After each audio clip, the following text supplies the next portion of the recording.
ഈ ദിവസങ്ങളിൽ നമ്മുടെ നീതിന്യായ വ്യവസ്ഥ ചില യുവാക്കൾക്ക് കഴുമരം വിധിച്ചത് നിങ്ങൾ ശ്രദ്ധിച്ചിട്ടുണ്ടാവും. എത്ര ക്രൂരമായിട്ടുള്ള കുറ്റകൃത്യം ചെയ്തിട്ടായിരിക്കാം കഴുമരം അർഹിക്കുന്ന തരത്തിലേക്കുള്ള ഒരു ശിക്ഷാവിധി കോടതി പ്രഖ്യാപിച്ചിരിക്കുന്നത്.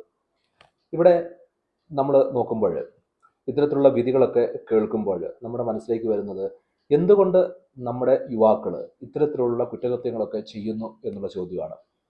നമുക്ക് പലപ്പോഴും അറിയാം, കൊച്ചുനാളിൽ മുതൽ കുറ്റകൃത്യങ്ങളുടെ വാസന കുട്ടികളിൽ പലപ്പോഴായിട്ട് കണ്ടുവരാറുണ്ട്. ഈ കുട്ടികൾ വളർന്നു വരുമ്പോൾ തീർച്ചയായിട്ടും കുറ്റകൃത്യങ്ങളിലേക്ക് എത്തുന്നതായിട്ടും കണ്ടിട്ടുണ്ട്. ഇതെല്ലാവരുടെയും കാര്യത്തിൽ ശരിയാവണമെന്ന് നിർബന്ധമൊന്നുമില്ല. ചില കേസുകളിൽ സാഹചര്യത്തിൻ്റെ സമ്മർദ്ദം മൂലമൊക്കെ ആയിരിക്കാം ചില വ്യക്തികൾ കുറ്റവാളികളായിട്ട് മാറുന്നത്. പക്ഷേ കുട്ടിക്കാലത്ത് കുറ്റകൃത്യങ്ങൾ അല്ലെങ്കിൽ കുറ്റകൃത്യ വാസന പ്രകടിപ്പിക്കുന്ന ഒരുപാട് കുട്ടികളെ ഞാൻ പേഴ്സണലായിട്ട് കണ്ടിട്ടുണ്ട്. ഇത്തരം കുട്ടികളിൽ ചിലപ്പോൾ അത് മാതാപിതാക്കളുടെ സപ്പോർട്ടോടു കൂടിയായിരിക്കും ഈ കുട്ടികളൊക്കെ കുറ്റകൃത്യങ്ങൾ ചെയ്യുന്നത്. വേറെ ചില കുട്ടികൾ മാതാപിതാക്കൾ അറിയാതെയായിരിക്കും ചെയ്യുന്നത്. ഞാൻ ഇപ്പോഴും ഓർക്കുന്നൊരു കാര്യം എന്ന് പറയുന്നത്, ബൈക്കിൻ്റെ പെട്രോൾ മോഷ്ടിക്കുന്ന ഒരു കുട്ടി. ആ കുട്ടി ആ പെട്രോൾ മോഷ്ടിച്ചതിന് ശേഷം കടയിൽ കൊണ്ടുപോയിട്ട് വിൽക്കുന്നു, ബ്ലാക്ക് മാർക്കറ്റിൽ കൊണ്ടുപോയി വിൽക്കുന്നു. അതിൽ നിന്ന് കിട്ടുന്ന പൈസ കൃത്യമായിട്ട് എല്ലാ ദിവസവും അമ്മയുടെ കയ്യിൽ കൊടുക്കുന്നു. അങ്ങനെ വലിയ ദാരിദ്ര്യമുള്ള ഒരു കുടുംബമൊന്നുമല്ല എങ്കിൽ പോലും അമ്മ അതിനെ പ്രോത്സാഹിപ്പിക്കുന്നു. ഈ പൈസ എവിടെ നിന്നാണ് വരുന്നതെന്ന് അമ്മ പലപ്പോഴും അറിഞ്ഞിട്ടില്ല.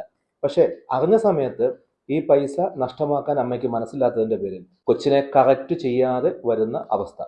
ഞാൻ പറഞ്ഞു വരുന്നത്, പലപ്പോഴും മാതാപിതാക്കൾ അറിഞ്ഞോ അറിയാതെയോ നമ്മുടെ മക്കൾ കുട്ടിക്കാലത്ത് ചെയ്യുന്ന തെറ്റുകൾ കണ്ടില്ല എന്ന് വയ്ക്കും. ഇത് വലിയൊരു ആപത്താണ്.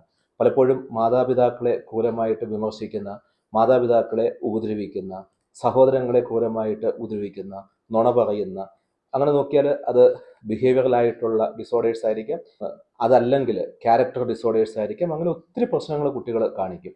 ചെറുപ്പകാലത്ത് ഇത്തരത്തിലുള്ള പ്രശ്നങ്ങൾ ഉണ്ടാകുമ്പോൾ തീർച്ചയായിട്ടും നമ്മൾ അതിനെ കറക്റ്റ് ചെയ്തില്ലെങ്കിൽ ഭാവിയിലെ വലിയ കുറ്റവാളികളായിട്ട് ഇത്തരം വ്യക്തികൾ മാറും.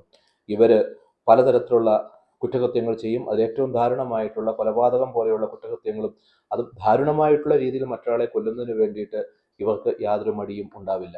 ഇത്തരത്തിലുള്ള അവസ്ഥകളിലേക്ക് നമ്മുടെ യുവജനങ്ങൾ എത്തിപ്പെടാതിരിക്കാൻ അവരെ കൊച്ചുനാളിൽ മുതൽ തന്നെ ശ്രദ്ധിക്കുക എന്നുള്ളത് നമ്മുടെ ഓരോരുത്തരുടെയും ഉത്തരവാദിത്വമാണ്. നമ്മളൊക്കെ പേരൻ്റ് ആണോ എന്ന് ചോദിച്ചു കഴിഞ്ഞാൽ തീർച്ചയായിട്ടും നമ്മളൊക്കെ പല കുട്ടികളുടെയും പേരൻ്റായി മാറേണ്ട കാലം അതിക്രമിച്ചിരിക്കുന്നു. പണ്ട് അങ്ങനെയായിരുന്നു. നമ്മളൊക്കെ പല കുട്ടികളുടെയും പേരൻസ് ആയിരുന്നു. എന്ന് പറഞ്ഞു കഴിഞ്ഞാൽ അവർക്ക് ജന്മം നൽകുന്നല്ല. പക്ഷേ ഒരു കൊച്ചു നടന്നു പോകുമ്പോഴൊക്കെ നമ്മൾ ചോദിക്കും, നീ എങ്ങോട്ടാണ് പോകുന്നത്, എവിടെയാണ് പോകുന്നത്, എന്താണ് ചെയ്യുന്നത് എന്നൊക്കെ. എന്ന് പറഞ്ഞു കഴിഞ്ഞാൽ അവരുടെയൊക്കെ മാതാപിതാക്കളായിട്ട് മാറുവാൻ നമുക്ക് സാധിച്ചിരുന്നു. നമ്മുടെ കാലത്ത് നമ്മളെ നോക്കുവാൻ വേണ്ടിയിട്ട് ഒരുപാട് ആൾക്കാരുണ്ടായിരുന്നു. പക്ഷെ ഇന്നത്തെ കാലഘട്ടം അങ്ങനെയല്ല. ഇന്നത്തെ കാലഘട്ടത്തിൽ വളരെ കുറച്ച് ആൾക്കാരുമായിട്ടേ കുട്ടികൾക്ക് ഇൻട്രാക്ഷൻ ഉള്ളൂ. ഒരുപാട് തരത്തിലുള്ള പ്രശ്നങ്ങളിലേക്ക് കുട്ടികൾ പോയി ചാടുവാനുള്ള സാധ്യതയുണ്ട്. അതുകൊണ്ട് കുട്ടികളിൽ ഉണ്ടാകുന്ന കുറ്റകൃത്യങ്ങളെ കണ്ടില്ല എന്ന് നടിക്കരുത്. കൃത്യമായിട്ടുള്ള രീതിയിലുള്ള സപ്പോർട്ട്, കൗൺസിലിംഗ് കാര്യങ്ങളൊക്കെ നേടിയെടുക്കാൻ വേണ്ടിയിട്ട് ശ്രദ്ധിക്കണം. അങ്ങനെ കുറ്റവാളികളെ ഇല്ലാതാക്കുവാൻ നമുക്ക് സാധിക്കും.